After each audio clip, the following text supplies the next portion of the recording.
1 ঘন্টা ধরে রেডি হচ্ছে, রেডি আর শেষ হচ্ছে না। হ্যাঁ, ঠাকুর দেখতে যাবে কি কি সাজগুজ শেষ হচ্ছে না। মেয়ে তো এখনো রেডি হয়নি।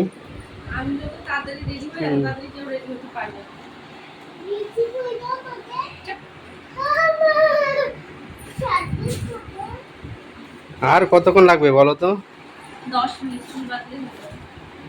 10 মিনিট। মা তোমার কতক্ষণ লাগবে তুমি বলে দাও তো। ও মা, তোমার সাজুগুজু করতে কতক্ষণ লাগবে বলো, বলে দাও।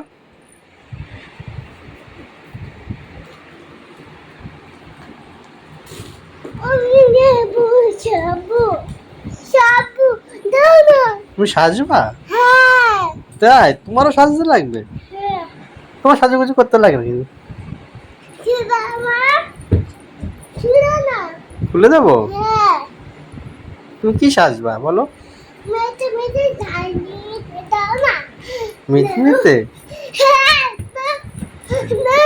তুমি কি কি মাখবা? হ্যাঁ, গালে মাখবা? তাই, আর কি মাখবা?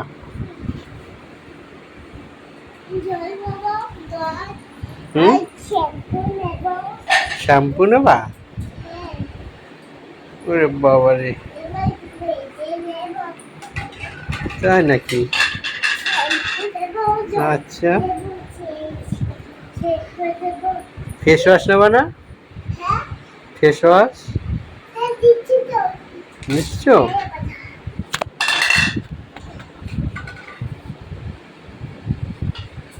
দেখো আমাকে এতক্ষণ বলছিল এবার কার লেট হচ্ছে দেখো। আমি রেডি হয়ে 10 মিনিটের উপরে বলছি উঠতে, রেডি হতে। এই যে হ্যাঁ, সব সময় লেট হয় তোমার জন্য আর নাম হয় আমার। নিজে নিজে বসে বসে লেট খাও, ফোন দেখো। এখনই উঠলাম, সব ধরে দিলাম। রেডি হয়ে চলে এলাম মিঠুন দাদের বাড়ি। এখান থেকে স্ত্রীকে নিয়ে আমরা সবাই 3জনে মিলে একসাথে যাব ঠাকুর দেখতে। তো মিঠুনদা রয়েছে, আমরা যেখানে যাব সেখানেই মিঠুনদা রয়েছে, কাছ থেকে এসে ওখানেই রয়েছে, আর বাড়িতে আসেনি। আমরা যেহেতু বাসে যাব ঠিক করেছি, কারণ বাইকে এখন গেলে তো প্রচণ্ডই হাওয়া লাগবে, আর ছোটো বাচ্চাগুলোকে নিয়ে এখন বাইকে হাওয়া লাগলেই ওদের ঠান্ডা লেগে যাবে। তাই জন্য আমরা বাসে করেই এলাম। আর রীতিমতো বায়না করেই এবছর বেরোলাম জগদ্ধাত্রী ঠাকুর দেখতে, কারণ প্রত্যেকবার তো দুর্গা পুজো কালী পুজোতে কম বেশি বেরোনো হয়, কোনো বছর জগদ্ধাত্রী ঠাকুর দেখতে আমরা বেরোইনি। তো এইবার অনেক বায়না বা করে তারপরে এলাম এই ঠাকুর দেখতে। তো এখানে একটাই পুজো হচ্ছে আর সাথে মেলাও হচ্ছে অনেক বড়ই। তো চলো যেরকম ভেতরে গিয়ে তোমাদেরকেও দেখাচ্ছি যে পুজোটা কত সুন্দর হচ্ছে। তো আমরা এসে পৌঁছে গেছি। এই যে দেখো প্যান্ডেলটা কত সুন্দর করেছে, কাছ থেকে গিয়ে আরও দেখালে তোমরা আরও বুঝতে পারবে। তো তোমরা কারা কারা এখানে এই প্যান্ডেলটাতে এসছো, এটা জায়গাটা হচ্ছে সন্তোষপুর, বারাসাতের দিকে যেতে। তো তোমাদের মধ্যে অনেকেই হয়তো এখানটায় গেছো, দেখেছো। তো কারা কারা দেখেছো, কেউ যদি আমার ভিডিও এমন থাকে যে যারা এখানে দেখেছো এই প্যান্ডেলটা, এই পুজোটা, তাহলে অবশ্যই কমেন্ট করে জানিও। মায়ের কাছে অনেক দিন থেকে আসলে বাড়িতে এসে তখন আর কিছুই ভালো লাগে না, তাই জন্যই বায়না করেছিলাম যে ঠাকুর দেখতে নিয়ে চলো, বাড়িতে এসে একদম ভালো লাগছে না। তাই যেরকম বায়না করেছি সেরকম আমার বায়নাটা মিটিয়েছে। দোকান বন্ধ রেখে আমাকে নিয়ে বেরিয়েছে আজকে ঠাকুর দেখতে। তো চেষ্টা করে যখন যেটা আবদার করি সবসময় সেটা পূরণ করার, সেটা কোনো জিনিস হোক, কোনো পছন্দের খাবার হোক, বা কোথাও ঘুরতে নিয়ে যাওয়ার হোক।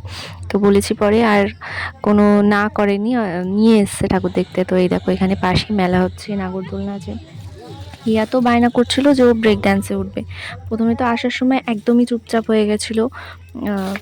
অংশুকে ও কোলে নিয়ে এসছে বাসে, ও ছিল অংশু ওর কোলে, তাই জন্য ওর কিন্তু মনে মনে ভীষণ রাগ হচ্ছিল। এমনি কিন্তু ও ভাইকে খুবই ভালোবাসে, তবু ওর পাপার কাছে ভাই রয়েছে দেখে ওর একটু মনটা খারাপই হচ্ছিল। ও ছিল আমার সাথে আমার সাইডে বাসে বসে। তো এখন এসে দেখো পাপার কোল থেকে আর একদমই নামবে না। তো এইখানে এই দেখো গাড়িতে কিন্তু ওর ভাই উঠেছে, ও ভয় পাচ্ছে, ও আর ওঠেনি গাড়িতে। এই যে এবার শুরু হলো খেলা। তো এখানে অনেকগুলোই প্রাইজ রয়েছে, এই দেখো কত সুন্দর সুন্দর কিন্তু প্রাইজ রয়েছে।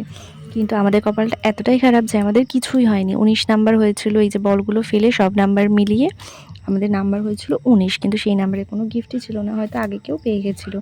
তো যাই হোক, অনেক আশা নিয়ে ট্রাই করছিল মিঠুনদা, কিন্তু আমাদের কপালটা খারাপ দেখে আর কিছুই হলো না।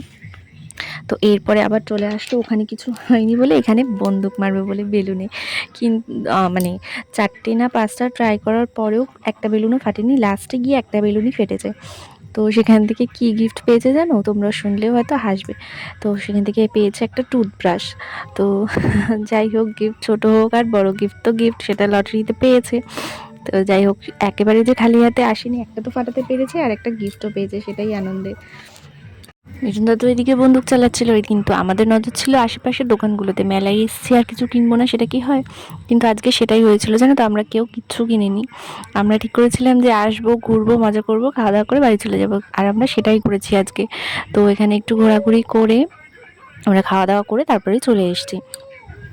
তো চলে এলাম ফুচকা খেতে। এই দেখো ফুচকার দোকানে কত লাইন, লাইন দেখে তো তোমাদের দাদাভাই ওইদিকে সাইডেই চলে গেছে, ও তো বলে দিল ফুচকা খাবেই না এত লাইন দেখে। তারপরে আমরা ফুচকা খেয়ে অনেকক্ষণ ওয়েট করে তারপরে এখানে চলে এলাম এগরোল খেতে। তো এগরোল অর্ডার দিয়েছে, এখানেও এসে আমাদেরকে অনেকক্ষণ বসে থাকতে হয়েছে। তারপরে ফাইনালি আমরা পেলাম এগরোলটা আমাদের হাতে। যেহেতু একটাই দোকান ছিল আর অনেক লাইন ছিল, তো ওদিকে পার্সেলও যাচ্ছিলো, আমরা ভেতর দিকে বসেছিলাম। তো অনেকক্ষণ পরেই আমাদেরকে দিল। এই যে এখানে হিয়াও একটু খেয়ে নিয়েছে, আর তার সাথে পাশে ফাংশনে গান হচ্ছিল, সেগুলো শুনে শুনে একটু নাচও করে নিচ্ছিল। ওই যে ওই দেখো, অন্টু ওখানে ওর পাপার কোলে বসে বসে নাচ করছে, হিয়া এখানে দাঁড়িয়ে দাঁড়িয়ে খেতে খেতে নাচ করছিল। তো যাই হোক, আমাদের খাওয়া দাওয়া কমপ্লিট হয়ে গেছে, আমাদের তাড়াতাড়ি যেতে হবে, যেহেতু আজকে আমরা গাড়ি আনিনি, বাসে বাস এখান থেকে যাওয়ার টাইম পেরিয়ে গেলে আমরা আর বাস পাবো না, তাই জন্য তাড়াতাড়ি করে বেরিয়ে এলাম। বেরিয়ে যাওয়ার সময় বাচ্চা দুটোকে আবার এখান থেকে গাড়ি কিনে দিলাম। তো আমরা কিছু কিনি আর না কিনি, ওদেরকে কি মেলা থেকে একবারে খালি হাতে নিয়ে গেলে হয় বলো? এখান থেকে 2 ভাই বোনকে 2টো গাড়ি কিনে দিয়েছি। ভাই, তোমার ভাই আসছে, এখানে দাঁড়াও তুমি। আমরা এই আধাটায় এসে নামলাম সবে, স্মৃতি এখন আসছে মিঠুনদার বাইকে করে, ও আর বাসে উঠতে পারেনি এত ভিড় দেখে। হুম, দাঁড়াও, ওরা কোথায় আছে? তাড়াতাড়ি চলে এসছে ওরা। বাড়িতে এসে ফ্রেশ হয়ে এই যে এখন আমরা বসলাম খাওয়া দাওয়া করতে। দেখে তো মেয়েটা গেছে জল ঘাটছে বললাম। আমাদের খাওয়া দাওয়া সবকিছু কমপ্লিট। তোমাদের দাদা ভাই গেল একটু পল্লীতে মুরগিগুলোকে দেখতে একবার, বিকালে তো যাওয়ার আগে জল টল আজকে দিয়ে গেছিলো, সবকিছু এখন একবার দেখে আসবে। তো চলো আজকে ব্লগটা এতটুকুই। সবাই ভালো থেকো, সুস্থ থেকো, আর আমাদের ভিডিও ভালো লাগলে লাইক করে দিও, আর আমাদের চ্যানেলটা সাবস্ক্রাইব করে দিও। Tata, good night.